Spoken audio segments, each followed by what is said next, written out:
things with blended families and other people. And why don't you guys talk about your journey and also what kind of gave you the passion for this? Actually, someone asked us that today, and how do we get into it? And we kind of said that, you know, we didn't pick it picked us. Yeah, it's kind of like ministry. You don't call the ministry calls you. True. So Absolutely. it kind of I won't say it just happened because we don't believe in happenstance, but at the same time, this is something that has been in us individually and collectively for probably since before we even knew each other. Yeah. Um, Wow. and somebody has said that you're a coach from the beginning, and you're just not certified, or um, you're not benefiting from it financially. So my wife is a teacher and has been for the better part of 30 years. So she has that embedded in her. Yes. I worked in education for many, many years as well. And that in itself is a calling. It's like having that special thing in your heart to want to do that. So I could see that as your transition. It sounds like it's something that you guys were meant to do. Now, when someone comes up to you and they say, "Okay, you're offering to give me life coach," what is a life coach? Well, I look at it like this. If you've ever played athletics or if you've ever been involved in athletics, whether it's playing or coaching or just a fan, you'll see coaches everywhere. And what I remember about playing basketball and football myself is that a good coach will always be able to pull the best out of you, even though you don't even feel it or know it yourself. Yeah. So I say it's a life coach, but it's a life coach for life, not just for basketball or hockey or baseball or whatever. I would agree. I would agree. Huge commitment. Huge commitment.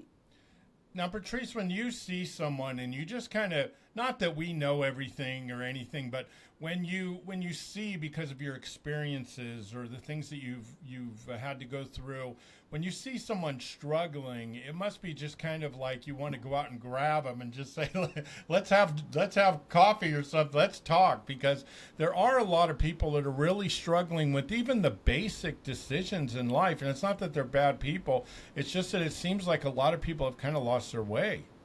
Right, right. And in working with as an educator and with other teacher friends, I do see that. And as people are talking, I kind of give some information and or try to help them along the way to think about what it is that where they're trying to go, what's the goal, and how can I offer anything to be able to help them in that manner. Now, you guys are from a blended family, obviously, and that's something that you guys are very passionate about. What about people that are listening right now? There's either 500,000 people listening or five, because the way the way we set this up. So hopefully a lot of people are watching this. But what are some of the things when you do see it? Some of the things that you think are common mistakes that are made with blended families that kind of, if they did it a different way, would bring more harmony into the family. It's just a lot. It's a lot. He he may think he's right. She may think she's right.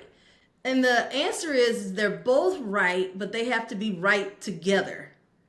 So, because we've talked about this before. When we became a blended family, where does the origination of a blended family begin? And it's with the two people before you even get kids involved. Because, Yeah. like, my husband came in with how he was raised and how he thought things should be, and then I came into it as well, having my idea of what how our family should operate. And so we had to decide what it was we were going to do together.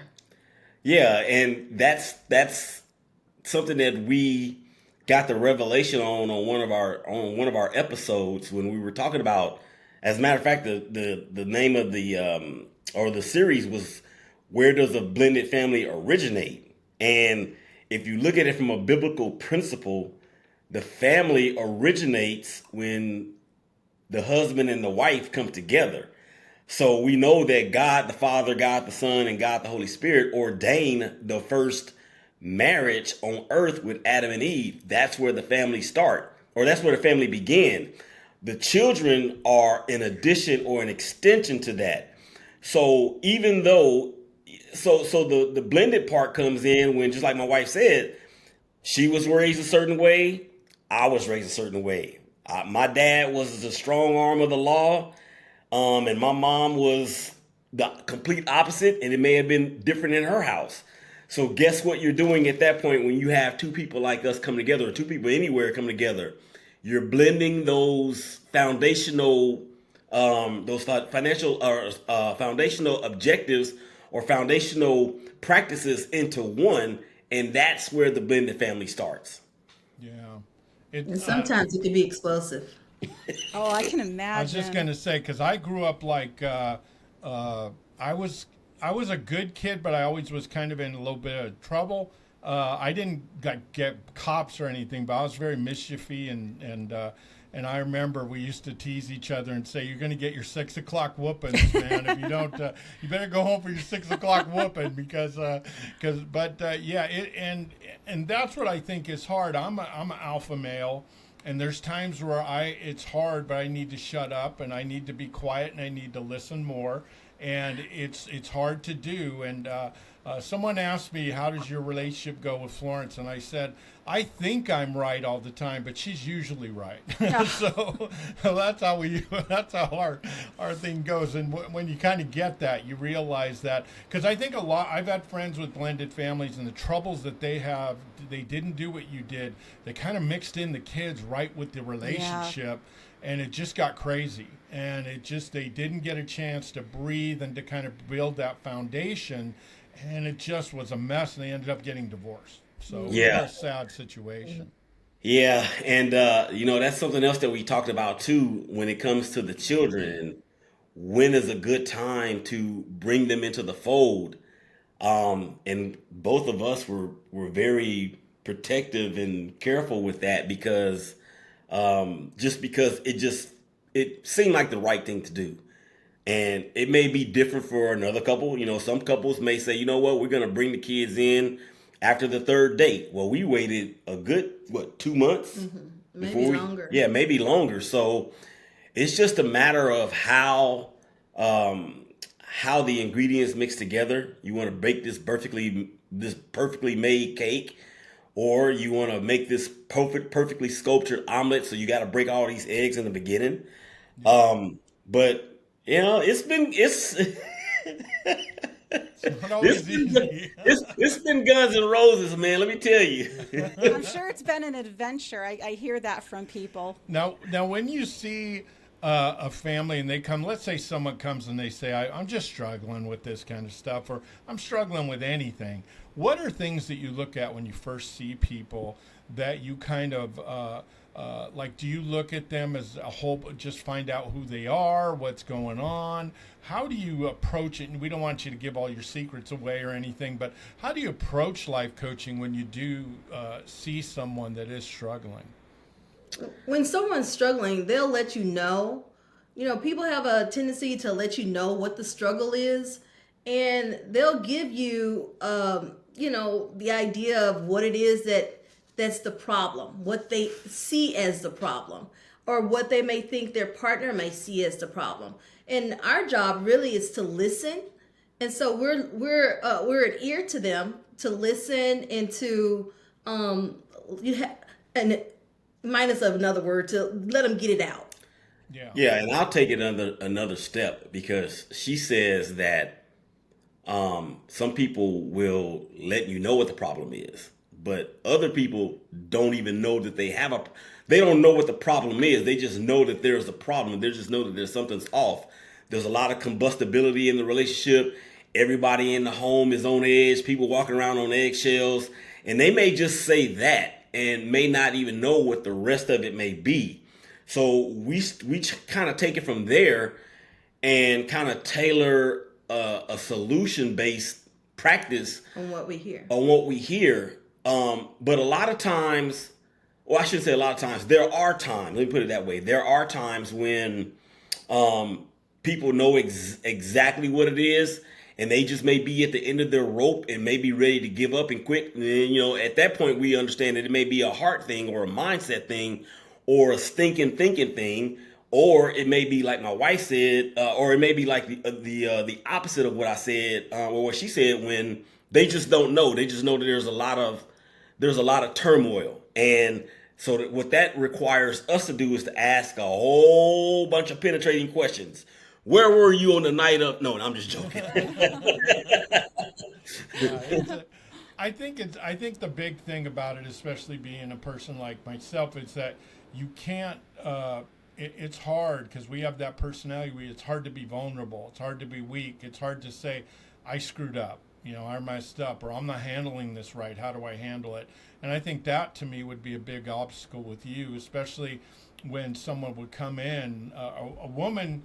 To me, a lot of the women are more level-headed, and not all obviously, but I think with a man, at least for me, it would be alpha male time where I would just, we don't have problems. Everyone fights. Everyone's a problem. Kids are a mess. All that stuff. And it seems like that would be a huge obstacle to get over when people come to you. Yeah, that's pride. That's a lot of pride. And you're right, men do have that, but they know that there's something that's not quite right. And they want it to be right. And we were talking today, and even my husband has times where he says, you know what? I wasn't thinking about this until you brought it up. And he said his stinking thinking, because he has some, but it's different ways that you can bring that about, so you can have an idea of what it is that I need to fix. And you have to be a willing participant. You have to want to have change, harmony. Yeah, and then and want to improve and be better. Yeah, it's easy. It was kind of like, I remember one time I was watching a TV show, and he said, James, I hate when my wife goes to the therapist because she finds out all the bad things I'm doing. So it's kind of like, I think a lot of people, that's why they get worried, because they don't want to say, wow, I am the problem. I am struggling. I'm not handling the kids right. I just yell at them or tell them to get away from me or something like that. And I think that's really a hard thing, especially in today's world, because in our country, it just seems like parenting, everything's just crazy. It's kids. It's different. Kids do whatever they want. I mean, it's just there's no discipline. And not all, obviously, but boy, I remember I was an athletic director for a high school, and I'll never forget when an 8-year-old is just literally screaming at this kid or at his mom, "Where the heck are you? Where were you? Why are you 15 minutes late?" And I said, "Oh my gosh!" And I'll never forget. My administrator said, "The kid doesn't need the spanking; it's the parent they need the spanking." So there's just a lot of drama going around, where I think it's sad to me to see so many families struggling, and there's a lot of broken relationships, and a lot of people getting into relationships without being ready, without being equipped with the right emotional tools to get into it. So I think what you guys do is really. Some people may say, "Oh, that's psychobabble" or something like that. But I think if we talk to each other more and we were more open about our issues, we would be a lot healthier. Everyone's right. Facebook happy. We're all living a dream. And then, look at my husband. We lived the dream, and then the next day we're getting a divorce. I hate that guy. It just seems like there's just too much fakeness out there, and that if we were more open, we could be more healthier in our relationships. Mm-hmm. Yeah, and I think that transparency. Yes. The only time I'm going to give y'all a quote for free, okay? The only time a person should want to give up is when they give up the urge to quit. Mm. That's a good one. That's very good. Wow. So it's easier said than done, as most things. It takes work. But their faith without works is dead, you know? And that, again, not to be too churchy, but it is a biblical principle that I think we all strive to live by. But then there's things that get in the way, distractions. What did God say? Our pastors are in the middle of a series right now saying what the title, "What Did God Say?" And it opened up some eyes for us just this past Sunday. And I can tell you guys that in the beginning, yeah, we had the honeymoon phase and the starry eyes and all those things, but Then the starry eyes. yeah. And then, yeah, well, I don't know, man. It might have been some literalness in there somewhere, but I wouldn't trade it for anything in the galaxy. Yeah, it's like Florence and I. Everyone will say, "You're so lucky." You know, you get all the breaks and all that. They didn't know that in the last 3 days I've gotten about 4 hours sleep working. Yeah, you it's know, a lot of work. Or she's, working her butt off doing all this stuff. We're talking to clients. We're doing all these things. They don't see the thing. I had a girl today. She goes, "Okay, I want to be famous in a week." Well, so do I. So, there's no crystal ball. There's you no have shortcut. to work your butt off and you have to stay with it. But yeah, it's kind of like when the guy says he said his life changed when he realized that he wanted God to have his will instead of him to have God's will. And he said, "I prayed to God and I just couldn't understand why he wasn't getting it. And it was him not getting it. It was me not getting it because I wasn't doing what he wanted me to do." And I think part of the problem is people want the wrong thing. You shouldn't want to be famous. Yeah. Like that shouldn't be your calling necessarily. I always feel like you are sort of known, or you become known for doing something you really love and you're really dedicated to, and you have to put work into it. It's not like you wake up one morning and it's all there for you. I mean, that's not been our experience. Our experience has been working really hard, and in ways you even have to sacrifice things because it's more than a full-time job. I feel like it's just a 24/7 type of thing, and it has been for us, but again, it's also paid off because we've been so really dedicated. But again, I think sometimes people go after the wrong thing. They run after the wrong thing. And speaking of families, I feel like children learn from their parents. We don't have children, but we have children in our lives, nieces, nephews, little cousins. And I always feel like the parents are the first teachers. I was in education for many years, and you always look toward the parents to be that partner, because without the parents, I mean, it's really hard. It's just today we were so tired and we're just going, God, we can't wait to talk to Patrice and Willie. We'll have a good time. And then Jennifer Aniston's representative contacted us and said, could you do some posts for us? I mean, it's like, I said, who's Jennifer, like Friends? From Friends. Yes. She goes, yeah. It was a smart water She goes, should company. we do it? I go, yeah, let's do it. Yeah, so, she's doing a campaign with them. It's so unbelievable, but we've worked really hard to get where we are, and that's why I'm really excited to meet you, Willie, and a lot of the other people, is because you guys have a lot of dreams, and regular people can do great things. And I think there is a lot of talented people in our little fandom and our little familydom. And I think if they stick to it in 2 to 3 years, they are going to be seeing that this is their job.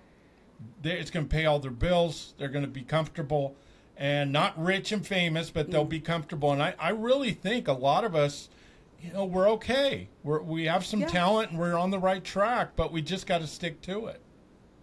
Right. Yeah, and I wanted to back up for a second, because you said that one person said they wanted to be famous in a week. You should have gave them some multiple choice options.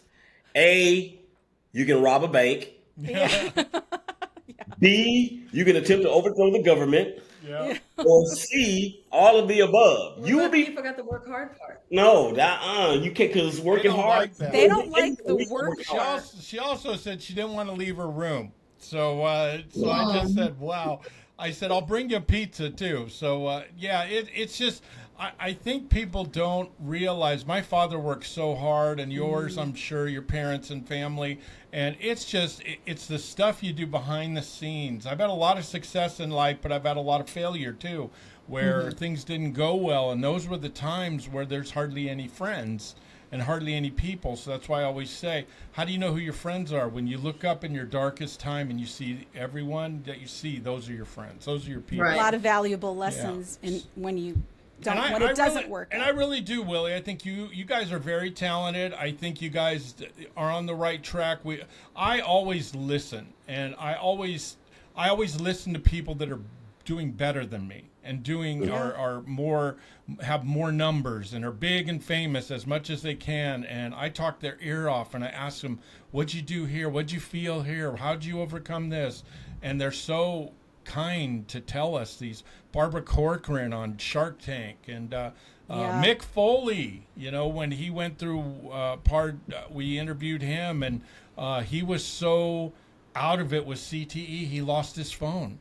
And we had to do the interview with his daughter's phone because he just, you know, it was so sad. But the thing is that you realize that there are obstacles in life, and it's not always easy, be it relationships, work, money, whatever, but that if your heart is always in the right place and you're always giving and you're always realizing it's a team thing. And that's why I get told all the time, you're an idiot. You're an idiot for giving to people. You're not supposed to, because the first thing I was taught, don't give to little accounts. That was the first thing I was taught when I went in Silicon Valley.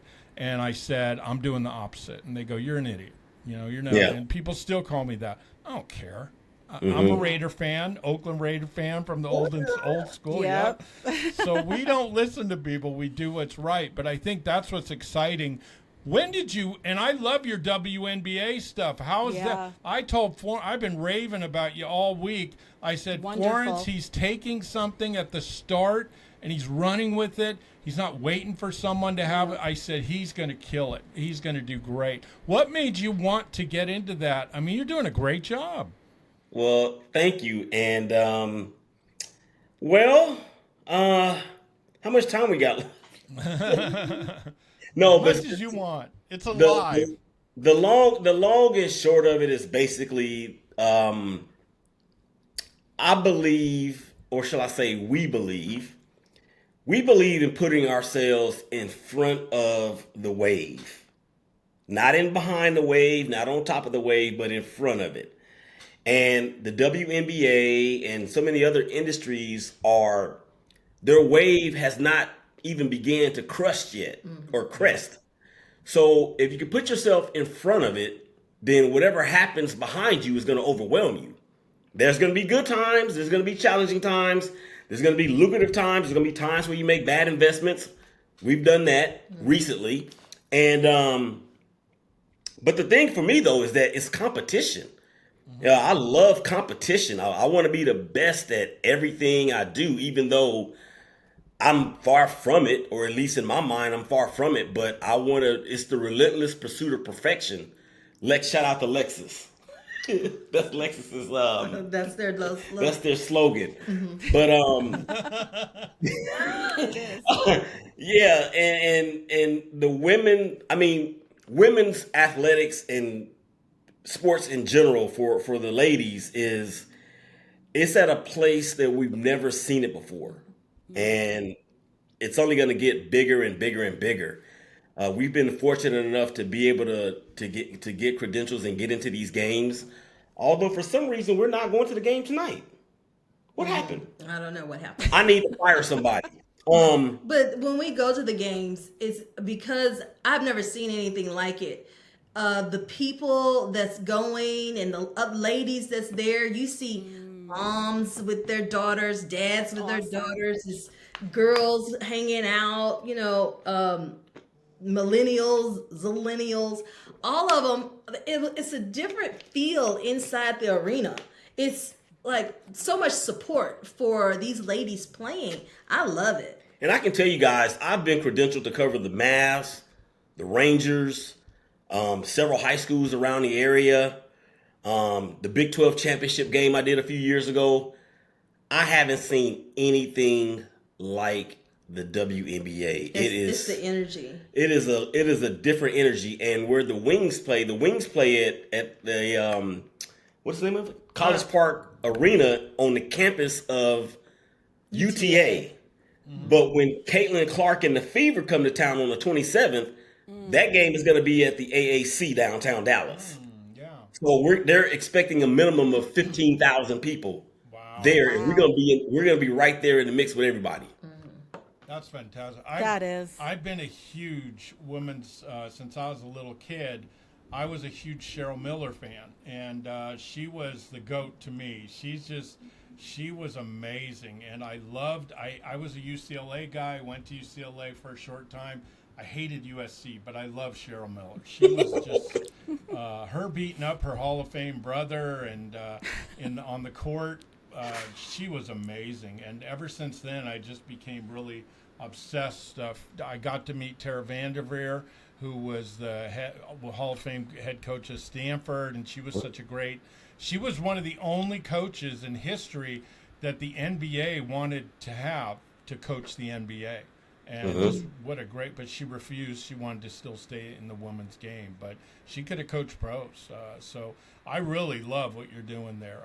I think there's a little too much drama a little bit sometimes, but I think when you look at the game, the way they play it and how hard they play it, and they're fundamentally sound. So I really like that. I mean, the NBA I like, but it's like watching me when I was 12. You're just some crazy game.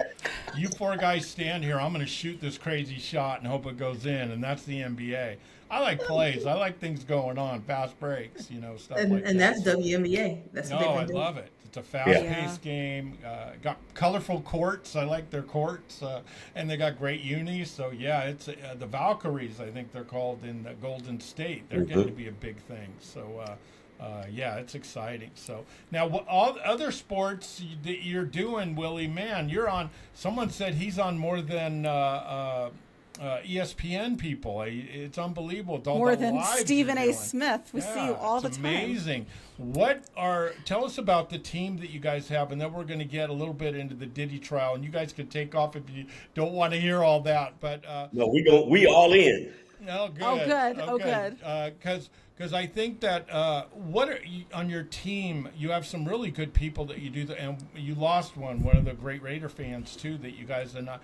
I had just started watching your guys' podcast, so I really liked it. And then you said he was something, sadly he was gone, and that was horrible. But are the Raiders your team? Is that what kind of started all this, or did you want to just kind of do all the teams? I think Raiders. He told me when we met that Raiders was my team, so I had to conform, or I think I was out of there. Oh wow! Yeah, she would have been cut before training camp even started. No, but to answer the question, I mean, I grew up the first part of my life in Oakland. My parents are originally from Louisiana, so we moved out there when I was like, I don't know, 2 or 3 days old, something like that. So the Raiders were the first team I ever knew. The Raiders, the A's, and the Warriors, and the Giants, and the 49ers were the first teams I ever knew. But we lived in Oakland, not in San Francisco, even though my dad played baseball and knew a bunch of people that played for the A's and played for the Giants. Oh, wow. Baseball was the number one thing for me. But as far as the Raiders go, man, I'm telling you right now, it has been the most love-hate relationship that anybody can think of between a fan and their team. I have done so many shows where I have cried, I have laughed, I have lost bets, I have had to wear Kansas City Chiefs hats on shows for the remainder of seasons. I mean, it has been a flicker of continued letdowns. This is how I describe it. Being a Raider fan is like being hooked on a narcotic. Yeah.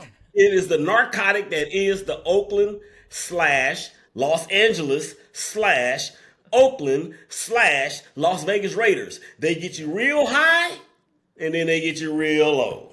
Yeah. My dad, he was from Sioux Falls, South Dakota, and he wanted to come back to California because it was the farthest place away from his house. So he just wanted to live a while, have a little fun in California. And then he met my mom. As a kid, he went to one of the first games ever in Oakland at, I believe it was at Candlestick in 1960. So when he was just a kid. So we got to know a lot of the Raiders, and our company did the oxygen for the Raiders. So we got to go on the field, and I met Al Davis one time. He told me to do a good job. So that was all. He didn't thank me or anything. He just told me to do a good job. But yeah, the Raiders, it's just been, and when they went, people forget for 25 years, they were the winningest franchise in all of the United States. Mm-hmm. No team in 25 years had a better winning percentage than the Raiders. And then it crashed, and it has crashed and burned, and it's just been, and then they move. Everyone moves from Oakland. I'm an Oakland fan too, so I didn't like the San Francisco teams.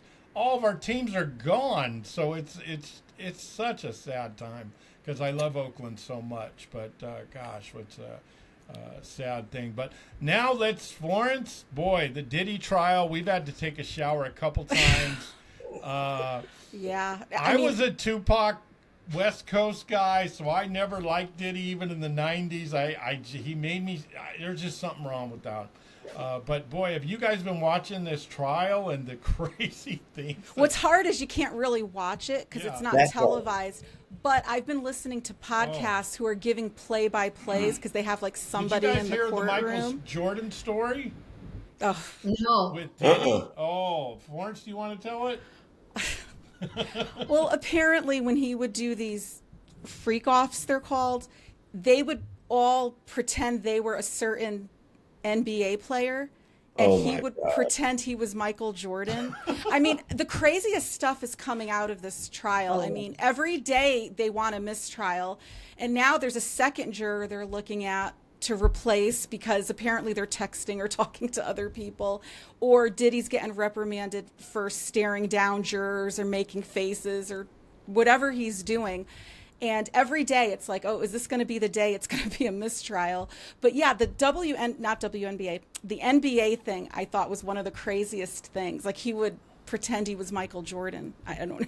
There's a video too, I don't know if you guys want it, is a short of LeBron James. Ugh. And he's telling the guys, he's laughing uncontrollably, and he goes, man, you ain't gone to a party till you went to a Diddy there's no party like a Diddy party. And I'm party. like, oh boy. So what do you guys think about all this? Do you think he does have people? Why did Kanye show up?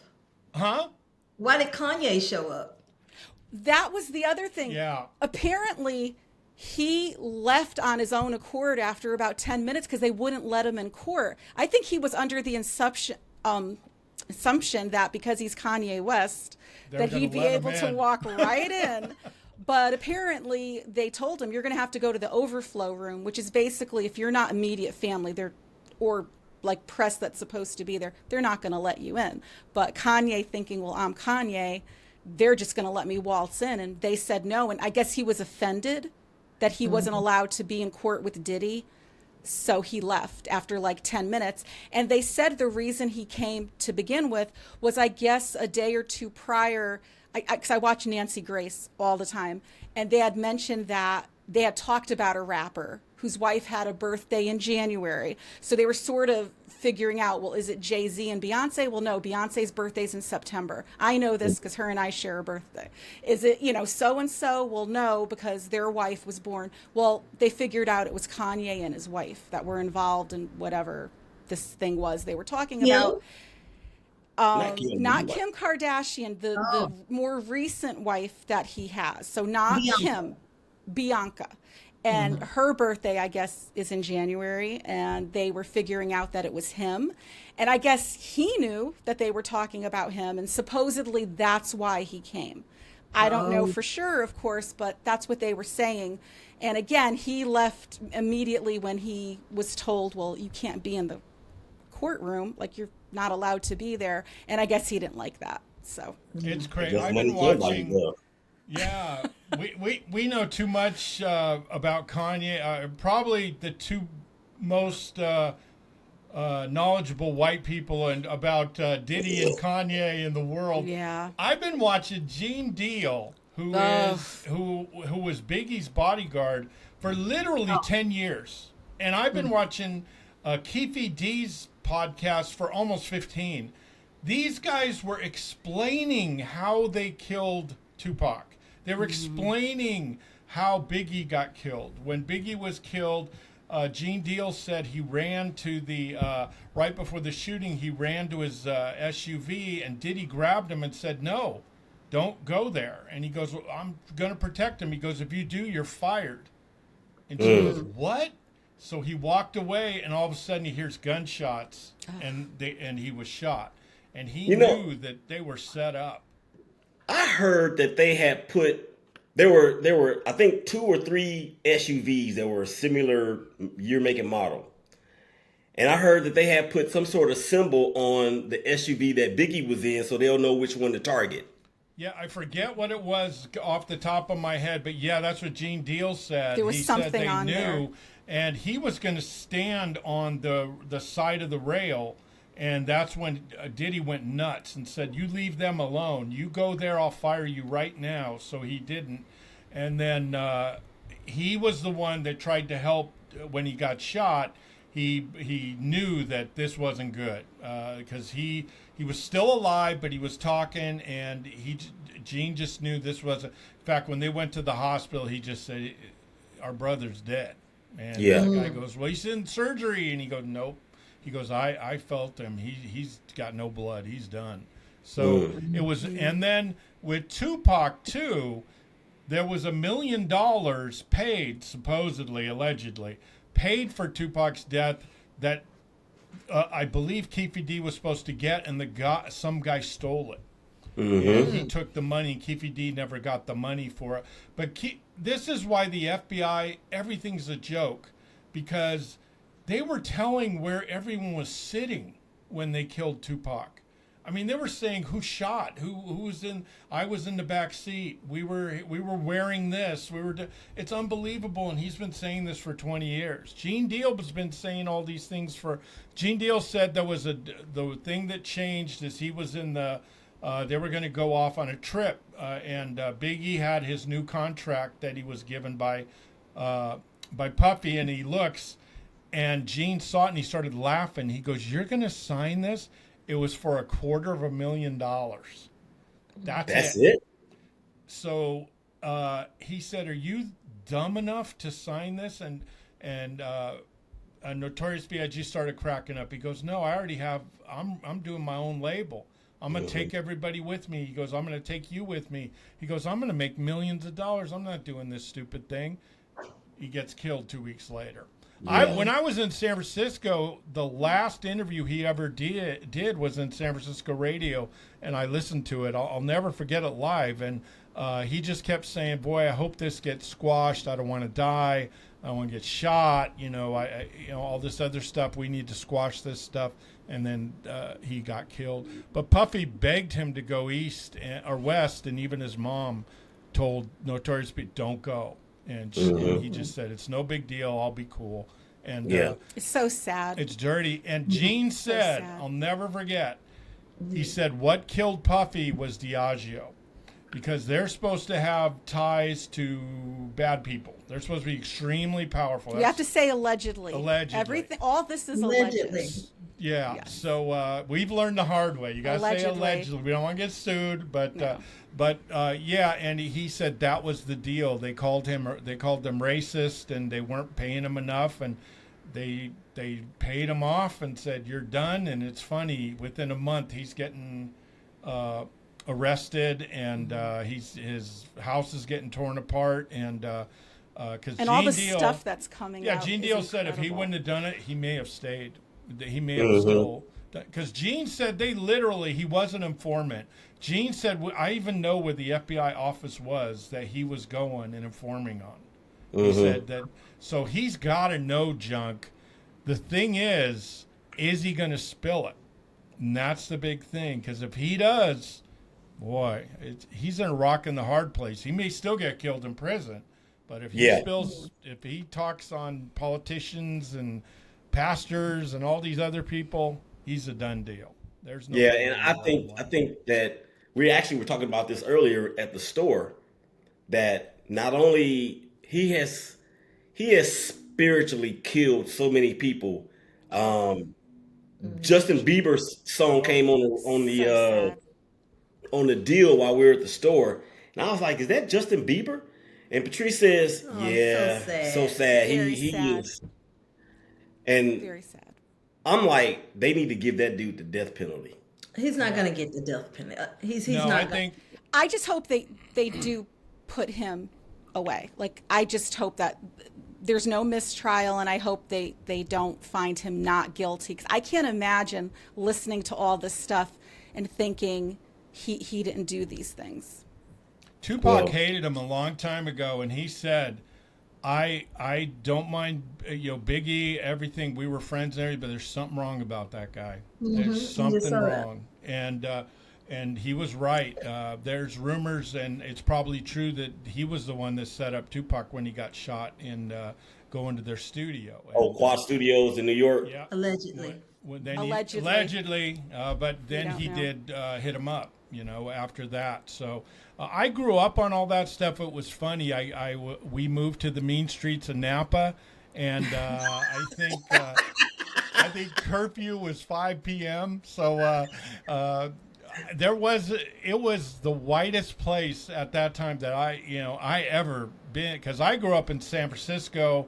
And I played basketball. I was kind of a gym rat in Oakland and stuff. And I knew all my friends. I had hardly any white friends. So when I went to Napa, it was just a whole culture shock. But it was funny. I'd be listening to Confunction, Barkays, and all this stuff. And then the next week they'd be going, "Where'd you get that? That is who's that?" Because they're listening to the Oak Ridge Boys and Michael Jackson and Prince, and I was listening to Rick James and the Barkays, and but boy, it was. I love Tupac; he's my all-time favorite, and it just really bothered me that the way he went out. And I always hated Puppy. I just, he shouldn't hate people, but he just gave me the willies, and I knew that he was a dirty guy. And when all this stuff's come up and all the things he did to women, even what's his name, the wide receiver. I'm so bad on names.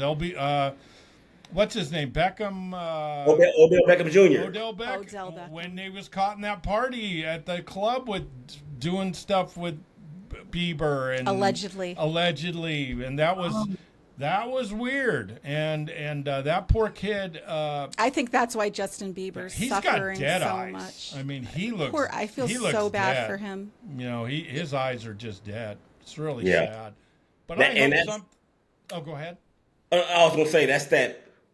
That's that spiritual death that Yeah. that when we talk about. Yeah. It's you have to. He has to be resurrected. He has to first of all believe in the resurrection and to be resurrected himself. And It's trauma. that industry does wild things to people. And this is what's sad is you guys. He was kind of the gatekeeper of all the rappers, and so if you were going to make it famous, you had to go through him. And Who would've how thought- many people? Well, let's look at the thought the rap boy band community. guys, Clive Davis, all these other ones.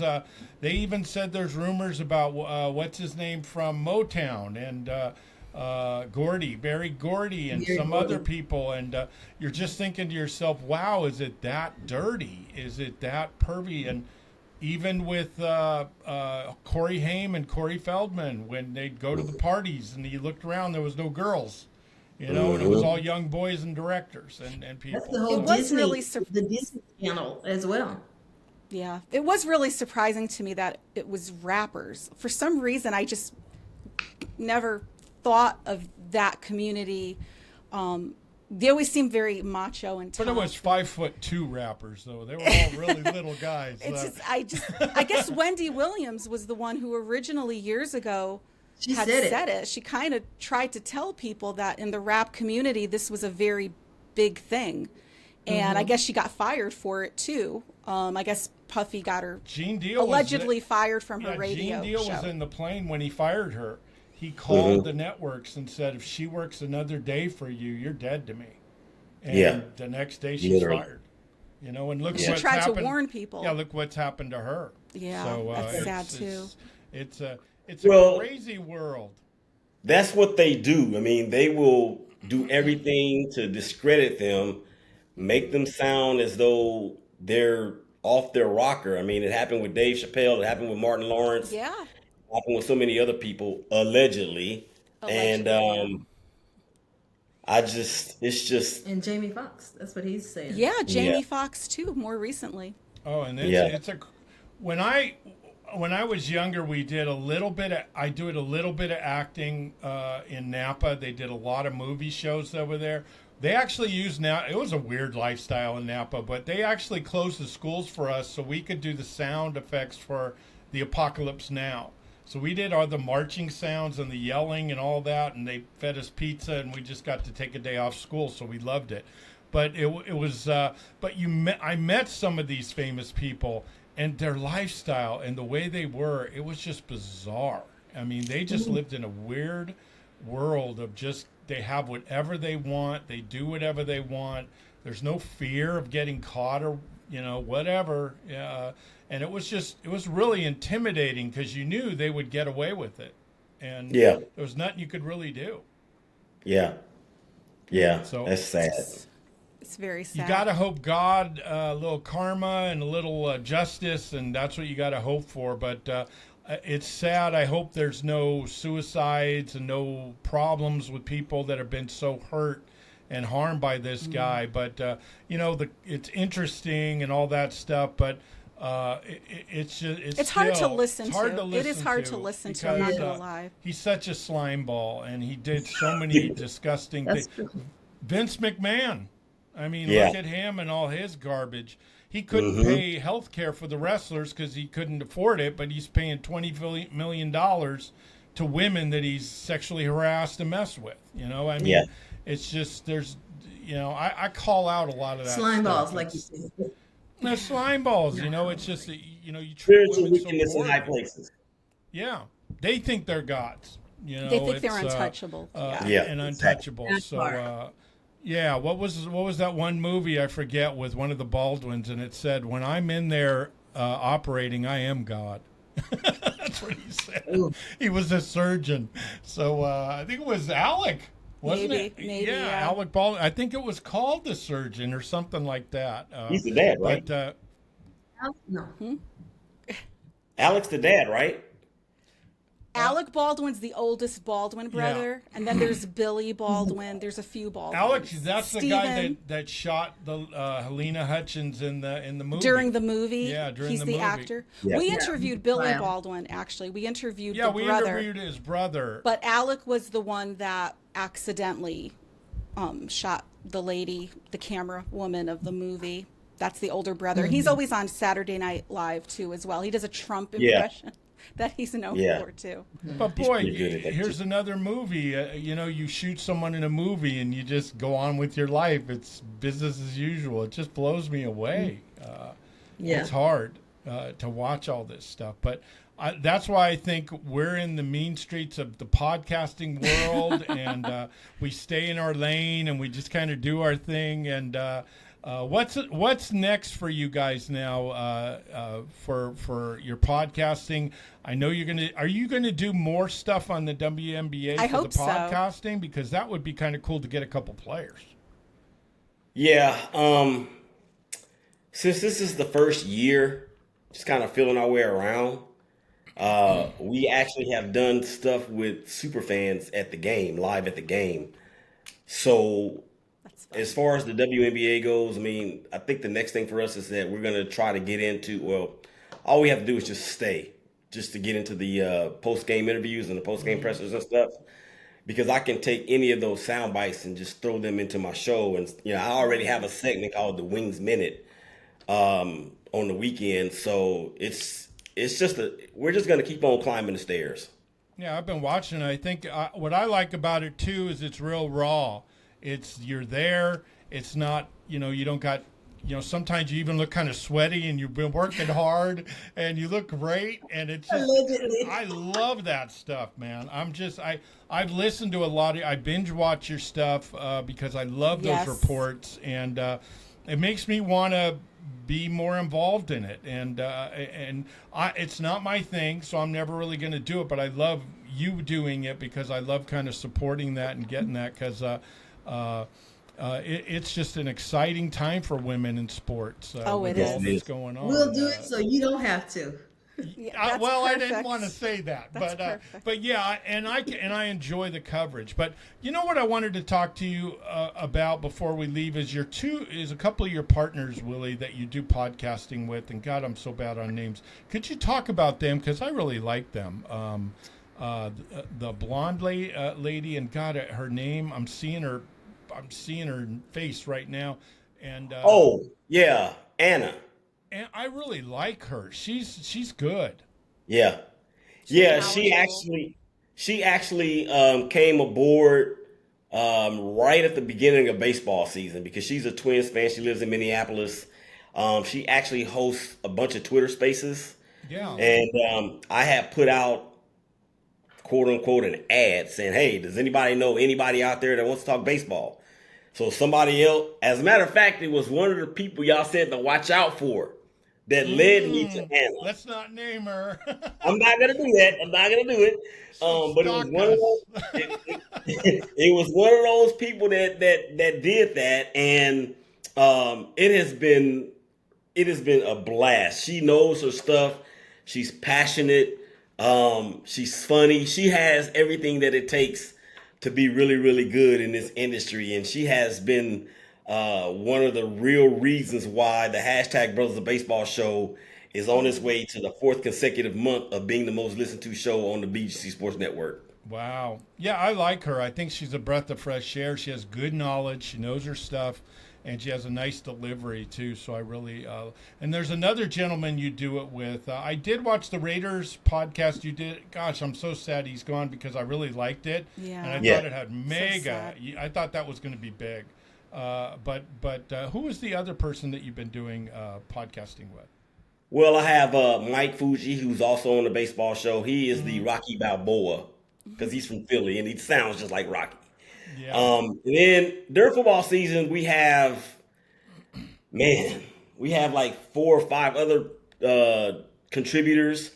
I have a show that is dedicated to 2 moms that have sons that play in the NFL. That show is called The Real Moms of the Shield. Wow. And That's great. one of the moms, her son is Rashawn Gary, plays for the Packers. I know and, exactly yeah. who that is. Wow. Yeah, and then the other one is Jalen Guyton, who's currently a free agent. His Yeah. mom is Brandy. Yeah, yep. Yeah. So Oh, it's great. yeah, Great He was idea. a great college player. Yeah. So yeah, he was. so Yep. yeah. So wow, that's exciting. So you got a lot of things going on. And what I like about it is that you're starting out the right way. You have solid shows. You guys are doing lives. You're doing all these things. And I think it's just you guys are ready to roll. Now it's time to we're going to be marketing and as we say, we're very loyal. If we like a show and you like us, please give them a listen. And even if you don't listen, and even if you don't like sports, give them a shout out, give them a share. Give 'em a They're little doing- love. Yeah, they're doing the right thing. A little retweet. Like I said, a like is like a handshake, but a retweet is a hug. a commitment. So let's be doing those things That's out there very because good, actually. yeah, as there's a lot of people out there. You look, they don't follow anybody. Now, celebrities, I know that's the way they're going to be, but That's there's a different. lot of lay people that say they do things for people and they don't follow anybody. Their timeline is just so narcissistic, it drives me crazy, and they don't help anybody. Those aren't the people you support. You support Willie, you support Patrice, you support all these people, because I'm telling you, slowly but surely, we're going to spread this Billy Graham style. We are going to make sure people know that our hearts are good, that we're working hard, and we're going to give you great content. So I thank you for your patience. This was our very first live. We'd never done one. We didn't know what we were doing. So they're going to get better, I promise. But we got saved by 2 of the best people that I Yes. know. We're so blessed to have these people in our life, and we want them to explode. we are really going to be doing a lot. We've shared a lot on Facebook of their life coaching. They have a great their website, don'tjump.com, I think, and .net. .net. That's .net. right, don'tjump.net, and you could sign up for 30 minutes free. No one does that. 30 minutes free, and they'll talk to you. And if you like what you hear, sign up, because they will change your life. They've done a lot of successful things with a lot of people.